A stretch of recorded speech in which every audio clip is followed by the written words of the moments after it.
Baik, bismillahirrahmanirrahim. Assalamualaikum warahmatullahi wabarakatuh. Jumpa lagi dengan saya di Abil Maiwa Channel.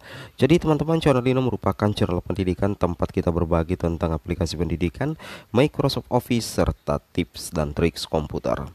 Jadi pada video kali ini Bapak Ibu ya, kembali lagi admin akan mencoba berbagi video informasi seputar THR ya dan gaji ke-13 untuk yang akan diterima oleh non ASN kriteria dan kategori ini. Ternyata Bapak Ibu, bukan hanya ASN P3K, bukan hanya PNS pensiunan TNI Polri yang mendapatkan THR dan gaji 13.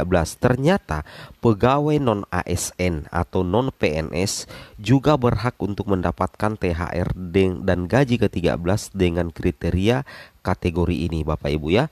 Oke, selamat tentunya. Tapi sebelum kita lanjut, bagi rekan-rekan guru yang baru pertama kali mampir di channel ini, jangan lupa tekan tombol subscribe dan aktifkan lonceng notifikasinya agar setiap hari Bapak Ibu bisa mendapatkan update informasi terbaru seputar tunjangan. Baik Bapak Ibu, kita langsung saja to the point ke informasinya.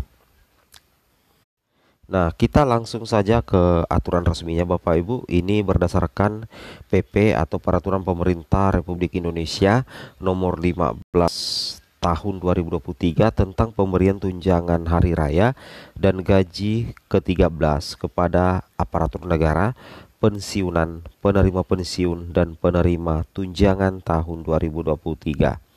Jadi di sini Bapak Ibu perlu mengetahui secara mendetail bahwasanya eh, yang akan diberikan gaji ke-13 dan THR itu berdasarkan pasal 2, pemberian tunjangan hari raya dan gaji ke-13 tahun 2023 kepada aparatur negara, pensiunan dan penerima pensiun dan penerima tunjangan sebagai wujud penghargaan atas pengabdian kepada bangsa dan negara dengan memperhatikan kemampuan negara. Nah, kemudian di sini di pasal 3, aparatur negara sebagaimana dimaksud dalam pasal 2 terdiri atas PNS dan calon PNS, P3K dan tentunya juga adalah prajurit TNI. Nah, anggota Polri dan pejabat negara Bapak Ibu ya. Nah, kemudian di sini kita lanjutkan lagi. Nah, kemudian di sini di bagian J Bapak Ibu dikatakan pegawai non pegawai aparatur sipil negara. Nah, di sini dikatakan pegawai non pegawai. Berarti ini masuk dalam kategori honorer ya, honor, bukan PNS, bukan P3K. Bukan non pegawai ASN. Nah, berarti bukan P3K dan juga bukan PNS, berarti honorer ya. Jadi pegawai non pegawai aparatur sipil negara yang bertugas pada instansi pemerintah, termasuk pegawai non pegawai aparatur sipil negara yang bertugas pada lembaga non struktural, instansi pemerintah yang menerapkan pola pengelolaan keuangan, badan layanan umum daerah, lembaga penyiaran publik dan perguruan tinggi negeri baru berdasarkan peraturan presiden nomor 10 tahun 2016 tentang dosen dan tenaga kependidikan pada perguruan tinggi negeri baru sesuai dengan ketentuan peraturan perundang-undangan Bapak Ibu ya, dan aparatur negara lainnya sesuai dengan ketentuan peraturan perundang-undangan. Jadi di sini memang sudah diatur sekali bahwa ada kategori non PNS ya, non ASN, yaitu pegawai non pegawai aparatur sipil negara yang bisa mendapatkan gaji ke-13 dan THR teman-teman ya di tahun 2023 ini.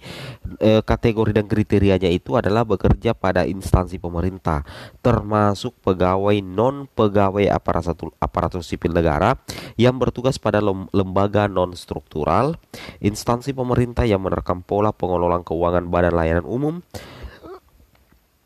Layanan Umum Daerah, lembaga penyiaran publik dan perguruan tinggi negeri baru berdasarkan peraturan Presiden nomor 10 tahun 2016 tentang dosen dan tenaga pendidikan pada perguruan tinggi negeri baru sesuai dengan ketentuan peraturan perundang-undangan. Bagus ya. Nah, jadi di sini ternyata non ASN juga ada yang menerima teman-teman ya. Ini dikatakan ya. Nah, di sini dikatakan lagi tambahan informasinya bahwasanya seperti ini.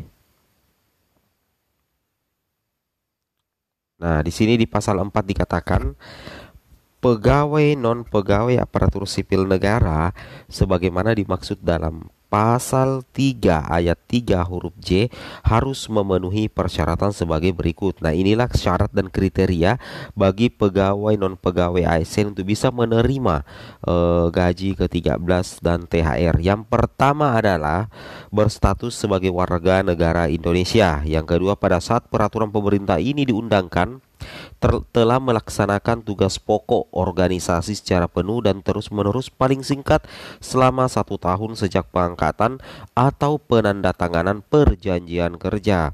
Kemudian bagian C, pendanaan belanja pegawainya bersumber dari anggaran pendapatan dan belanja negara atau anggaran pendapatan dan belanja daerah.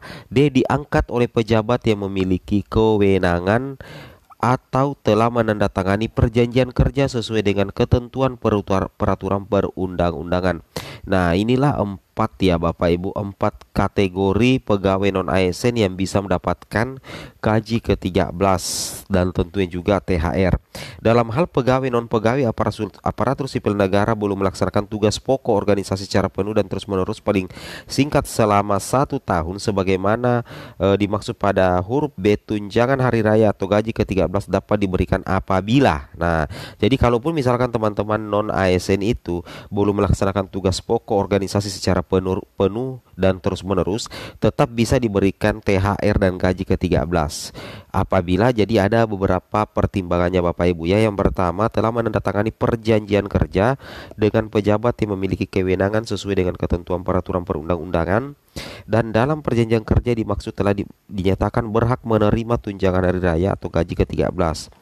Kemudian B, telah ditetapkan menerima tunjangan hari raya atau gaji ke-13 oleh pejabat pembina kepegawaian dalam surat keputusan pengangkatannya sesuai dengan ketentuan peraturan perundang-undangan. Nah, seperti itu Bapak Ibu ya.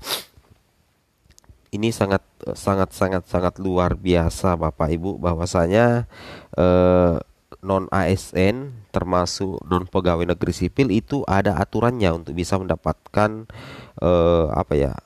gaji ke-13 dan tunjangan hari raya ya. Oke, sekarang kita lihat langsung besarannya berapa ya di halaman terakhir kalau tidak salah. Kita langsung to the point saja, kita cek secara seksama. Nah, di sini Bapak Ibu perhatikan.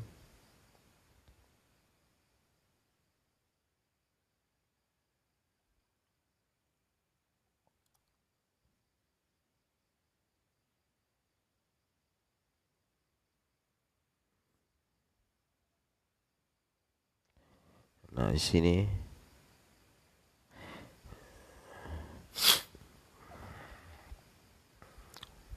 kita langsung lihat di bagian terakhir Bapak Ibu, halaman 37. Nah, di sini Bapak Ibu ya. Nah, di sini perhatikan lampiran peraturan pemerintah Republik Indonesia nomor 15 tahun 2023 tentang pemberian tunjangan hari raya dan gaji ke-13 kepada aparatur negara, pensiunan, penerima pensiun, dan penerima tunjangan tahun 2023. Besaran maksimal tunjangan hari raya dan gaji ke-13 bagi pimpinan, anggota, dan pegawai non-pegawai aparatur sipil negara yang bertugas pada instansi pemerintah termasuk pada lembaga non-struktural dan perguruan tinggi negeri baru. Jadi di sini ada istilah pegawai non-pegawai ASN, berarti bukan PNS, bukan P3K tapi honor. Jadi uraiannya di sini Bapak Ibu ya. Uraian untuk pimpinan anggota lembaga non-struktural, ketua kepala dengan sebutan lain, wakil kepala sebutan sekretaris sebutan lain, anggota. Nah, di sini dikatakan pegawai non pegawai aparatur sipil negara pada lembaga non struktural dan pejabat hak keuangan dan hak administrasinya disetarakan atau setingkat dengan eselon pejabat. Wow, kalau eselon pejabat pimpinan tinggi tingkat tinggi utama pejabat pimpinan tinggi media itu 19.939.000. Eselon 2 14 juta, eselon 3 pejabat administrasi 8.987.000, eselon 4 pejabat pengawas. Nah, kemudian di sini non ASN, eh, apa ya, yang bertugas pada lembaga pemerintah termasuk pada lembaga non struktural dan perguruan tinggi negeri baru berdasarkan peraturan Presiden nomor 10 tahun 2018. Itu pendidikan sekolah dasar menengah pertama sederajat, masa kerjanya itu yang masa kerja 10 tahun berhak mendapatkan THR gaji 13 itu 3.219.000. Masa kerja di atas 10 tahun sampai dengan 20 tahun itu 3.613.000. Masa kerja di atas 20 tahun 4.079.000 Bapak Ibu ya. Nah, wow, mantap sekali ya. Kemudian sekolah menengah atas diploma 1 sederajat, masa kerja sampai dengan 10 tahun 3,8 juta. Masa kerja di atas 10 tahun sampai 20 tahun 4,3 juta, dan masa kerja di atas 20 tahun 4,9 juta. Kemudian diploma 3, masa kerja sampai dengan 10 tahun 4.138.000 dan seterusnya Bapak Ibu ya. Silakan dicek saja, ini untuk non ASN. Wow, mantap sekali ya. Dan kami sudah sebutkan tadi kategorinya ya. Semoga bermanfaat. Assalamualaikum warahmatullahi wabarakatuh.